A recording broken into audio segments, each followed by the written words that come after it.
Alright, the grand finale, the last episode of Walking Through Real Solves.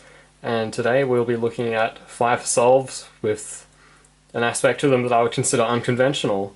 And I think this is a good note to end the series on because, the weirder and more abstract the tricks are, I think, the more beneficial it is for more people. So I just wanted to end the series on, 5 solves where I did something pretty weird and something I feel like 99% of cubers either wouldn't know or wouldn't think to do. So yeah, pretty exciting. Let's get started.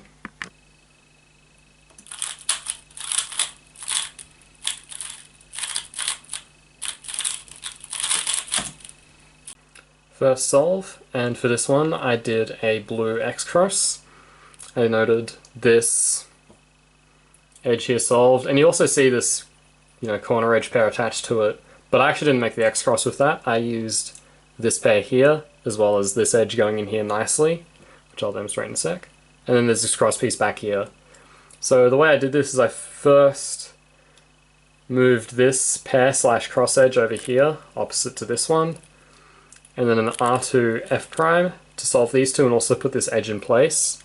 Here I could have done D2 and then, just inserted that, which is, I feel like a little bit more finger trick friendly than what I did, but in the solve I put this edge in the back here to finish the X cross like that, and then a D2 makes the X cross. Free pair here, rotated, inserted from the back. From this point I could have just inserted this free pair and had another one right after, but that's not what I did. What I did was I just kind of tunnel visioned and saw this, and I solved this pair like so.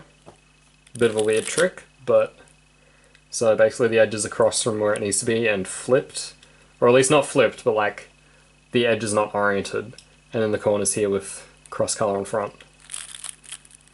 And then last pair here I rotated. I could have just done this rotationless if I was good, but this was like within the first 12 solves of the session, so that's my excuse for being bad, I guess. Corner here, edge here, rotated, did that to split them, rotated again to insert. And then we have this one look last layer with big line here, small line here, and then that's just off.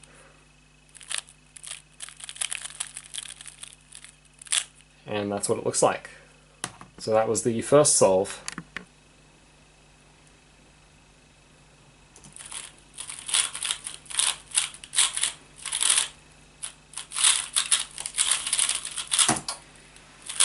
Alright, second solve. For this one I did a green cross. Edges being here, here, here, and here. These two are nice because they're in relation to each other after one move. This one's attached to a center. And then this one's just kind of in a bad spot, but whatever. It's actually not too bad to deal with. Before I solve this cross edge... Oh yeah, my first pair was this and this here. So I started by doing like a D to put this with its center, because that doesn't affect anything else. And then L2 to solve these two cross edges. And then it's just D prime FR to finish, and I knew this pair would be just like this. So D prime FR. And then I went straight to solving them like that, which was, U prime, split them up, insert. Next pair was these two here. I can just do a sledgehammer, and then I have a free pair. And while I was doing that, this free pair was pretty easy to track. So U2, insert, and then this pair here, I used a rotationless insert. Looks like that. It's just a nice little trick to know. And then here I had this one look last layer. Had I done the normal OLL, I would have gotten an H-perm. So instead, I was good and did the one look last layer. And the way I recognize it is there's a big bar here, and then these two colors are opposites, and then this one here doesn't match either side. So you just do a fat anti-zoom from the front like that, and then through off. Very, very easy to learn. I think I learnt this from Tommy Shaliga originally, which is kind of interesting because he's not really known for knowing one look last layer algs or anything.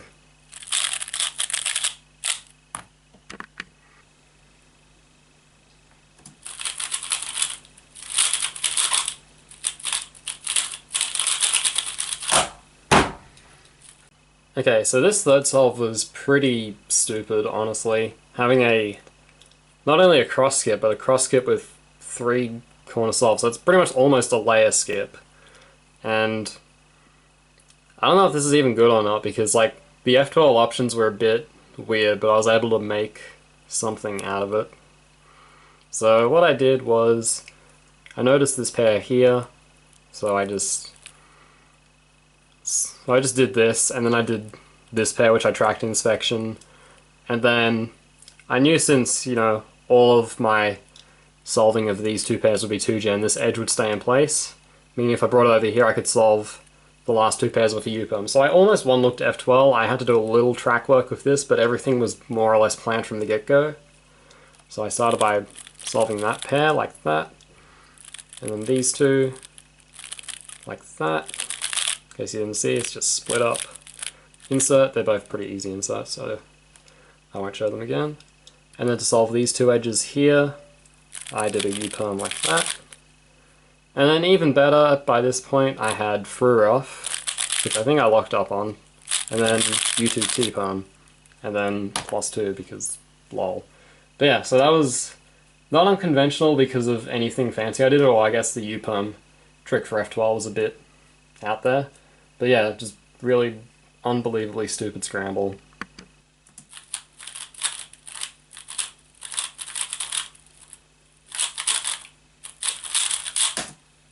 Solve number 4. For this one, I did a cross on orange, knowing the cross edges here, here, here, and here. These 2 being 1 move from solved each, and these 2 being in a good position relative to each other, because they can be solved quite easily. And my first pair was this edge and this corner, which both pair up in 1 move, which is that, you know, U prime, and that also happened to be the first move for my cross solution, and then for the rest of the cross solution it doesn't actually affect the pair. So from here I just did D to move this blue cross edge here, putting it in a good position for this one and this one, where I could do B, R, D to solve them all, and then R2 to finish the cross. First pair, take it out, put it in. While I was doing that I tracked these 2, pair them up like that, insert. And then here I did this pair, and I did it by hiding the corner, like that, instead of hiding the edge, which is what I usually do, and I think it's a bit faster to finger trick that way, but in the heat of this solve I did the pair like that. And then the final pair is already set up, and here I did VLS from the back, or at least from the side rather, because I rotated and did the alg. It's just a left fat anti-soon cancelled into an insert, which is pretty finger trick friendly. Oh yeah, the way you recognize it is L shape, but not sledgeable for EO, and or a soon rather. But for the normal case it would be an anti-soon, at least from the front. So looks like that, and then R-perm to finish.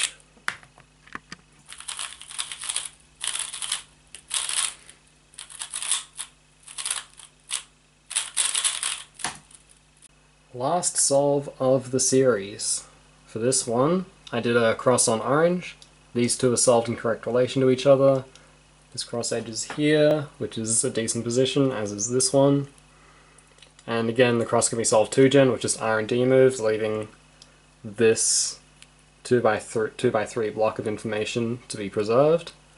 The way I solved a cross was D2 to put these 2 edges opposite, R, D prime R to get that in from here, and then D2 to finish. I brought this corner up and also preserved this pair, which was part of the aforementioned 2x2x3. I solved this pair like normal, splitting them up and then inserting. As I did that, I tracked this pair, take out like that, and then insert on the left. And then this pair here, it's just double sexy from the back, and then flipped edge in place, and then the F12 corners here, make the 3 pair like that, and then insert. And then from this position, there is a decent all LCP alg, which looks like that. But what's an even better alg is just doing 6 moves to give a 2 GLL, because this is a diagonal permutation of corners based on the CP recognition. And I feel like definitely for one-handed this is worth to do, and then for two-handed it's a bit more debatable, but I like to do it. I think it's a pretty good trick. So I just did the 6-move OLL, U2, and then this 2GLL, which is, 2-gen CP. Opposite colors here, adjacent colors here. It's just anti-soon, U, back soon, or back anti-soon. So that's the last episode of Walking Through Real Solves. I hope you guys have enjoyed this series as much as I've mostly enjoyed making it. It's a bit tedious sometimes, but I enjoy making content that helps people and is useful. So let me know what you think in the comments and all that stuff. Thanks for watching, and I'll see you in my next video, whatever that may be.